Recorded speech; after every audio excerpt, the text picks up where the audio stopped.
할렐루야, 우리 은광교회 성도 여러분, 오늘은 1월 22일 토요일입니다. 슬기로운 묵상 생활로 여러분 복된 하루가 될 수 있기를 바랍니다. 여러분 부스터샷 맞으셨습니까? 많은 분이 맞으셨더라고요.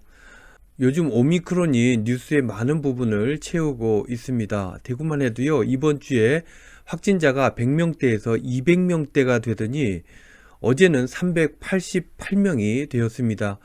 여지껏 그 흐름을 보면 수요일이 제일 많고 주말로 갈수록 그 숫자가 작아지는 것이었습니다. 그런데 이번 주에 그 흐름이 처음으로 깨졌습니다. 오미크론이 우세종이 되어간다 하는 그런 하나의 결과일 것입니다. 여러분, 오미크론이 한 사람이 감염되면 10명에게 전파한다는 통계가 있죠.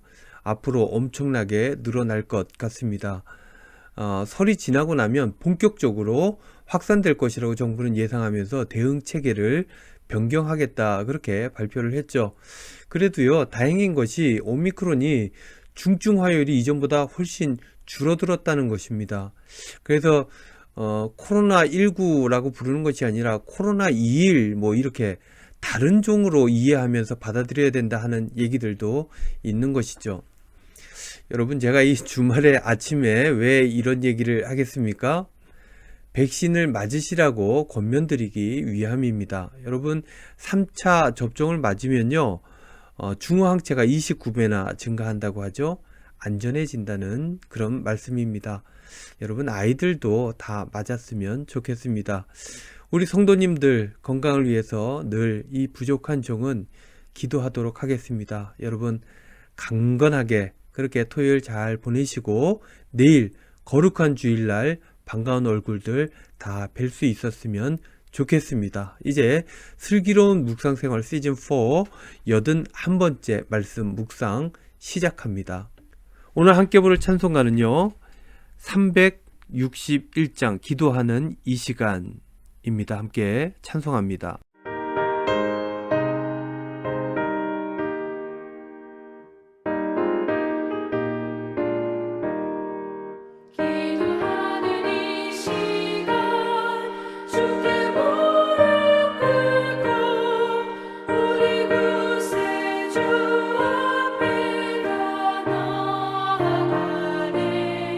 믿음으로 나가면 주가 보살펴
오늘 묵상의 제목은요, 도우시는 선한 손길입니다.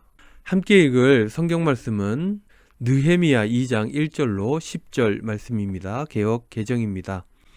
아닥사스다 왕 제20년 니산월에 왕 앞에 포도주가 있기로 내가 그 포도주를 왕에게 드렸는데 이전에는 내가 왕 앞에서 수심이 없었더니 왕이 내게 이르시되 네가 병이 없거늘 어찌하여 얼굴에 수심이 있느냐 이는 필연 네 마음에 근심이 있음이로다 하더라. 그때에 내가 크게 두려워하여 왕께 대답하되 왕은 만쇄수를 하옵소서. 내 조상들의 묘실이 있는 성읍이 이제까지 황폐하고 성문이 불탔사오니 내가 어찌 얼굴에 수심이 없사오리이까 하니 왕이 내게 이르시되 그러면 네가 무엇을 원하느냐 하시기로 내가 곧 하늘의 하나님께 묵도하고 왕에게 아뢰되 왕이 만일 좋게 여기시고 종이 왕의 목전에서 은혜를 얻었사오면 나를 유다 땅 나의 조상들의 묘실이 있는 성읍에 보내어 그 성을 건축하게 하옵소서 하였는데 그때에 왕후도 왕 곁에 앉아 있었더라.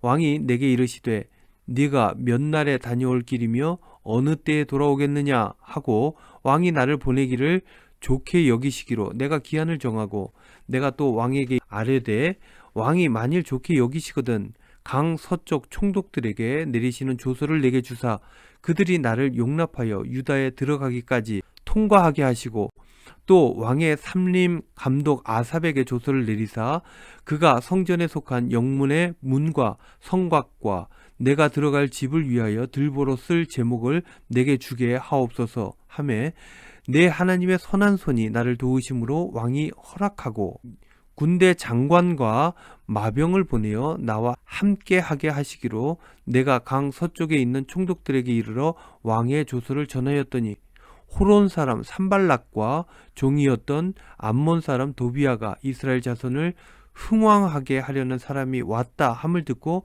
심히 근심하더라. 아멘. 묵상입니다. 아이가 태어나면 부모의 도움 없이 이 아이가 살아갈 수가 없죠. 성장이 안 됩니다. 하나에서 10가지 부모의 손길이 필요합니다. 사람은 살아가면서 다양한 이들의 도움을 받으며 살아가죠. 물론 도움을 주기도 하지만 대부분 도움을 받습니다. 그런데 우리 주변에 보면 도움을 받지 못하는 사람도 있죠. 그렇게 홀로 외롭게 살아가는 사람이 있는데 이런 사람들은 참으로 불행한 사람입니다. 그리스도인은 하나님의 도우심을 받으며 살아갑니다. 내가 잘나서 사는 것 같지만 하나님께서 도와주시지 않으면 1초도 살 수가 없는 것이 연약한 인간들이죠. 그러한 생명에 관련된 것뿐 아니라 삶의 자리에서도 하나님께서 이끌어 주심으로 선한 길로 나아갑니다. 그 인도하심을 우리는 기도를 통해서 알 수 있게 됩니다. 우리 신앙인들은 어려울 때도 기도하지만 무엇인가를 결정해야 할 때, 선택해야 할 때도 기도합니다. 그렇게 매사 기도하면서 선택하고 결정하게 된다면 그는 후회 없이 주어진 삶을 복되게 살아가게 될 것입니다. 성경에 등장하는 믿음의 사람들도 다 기도의 사람들이었습니다. 어떠한 상황에서도 기도함으로 하나님의 도우심을 받았고 그렇게 하나님과 동행하며 살아갔습니다. 그래서 우리 기독교인들은 늘 기도하는 기도의 자리가 필요한 것입니다. 그 기도의 자리, 교회가 될 수도 있고요. 삶의 순간순간 머무는 자리일 수도 있습니다. 그곳이 어디이든 세상을 향하여 눈을 감고 하나님을 향하여 눈을 뜨는 곳이면 모든 곳이 우리의 기도의 자리가 되는 것입니다. 오늘 본문을 보면 근심에 빠져있는 느헤미야가 아닥사스다 왕이 너의 근심을 해결하기 위해 무엇을 원하느냐고 질문을 합니다. 느헤미야는 그 질문에 답하기 전에 어떻게 하죠? 먼저 하나님께 기도합니다. 왕 앞에서 이것저것 함부로 말할 수도 없고 말 한마디 한마디가 중요했기 때문입니다. 그 중요한 때에 느헤미야는 하나님께 고개를 조아렸습니다. 그리고 난 이후에 왕에게 말씀을 드립니다. 예루살렘 성을 재건하게 해달라고 말입니다. 그 말을 들은 아닥사스다 왕은 느헤미야의 청을 들어주었습니다.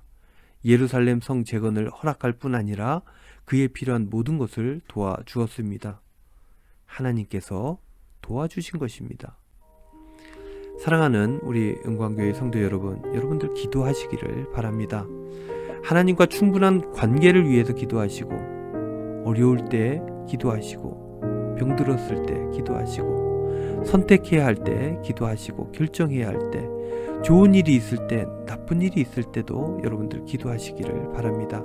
그렇게 좋은 것은 참된 기쁨이 되고, 좋지 않은 것은 소중한 경험이 되어 더 나은 내일을 기도로 여러분들은 만들어갈 수 있게 될 것입니다. 선택할 때 기도하면 하나님께서 선한 길로 인도해 주실 것입니다. 여러분, 오늘 하루도 기도함으로 시작하시고 순간순간 기도함으로 복된 삶을 누리시는 저와 여러분들 다 되시기를 우리 주님의 이름으로 축원드립니다. 기도하겠습니다. 주님, 하나님의 도우시는 선하신 손길 저희들에게 허락하여 주시옵소서. 기도할 때 저희를 도와 주시옵소서. 감사드리며 예수님의 이름으로 기도하옵나이다. 아멘.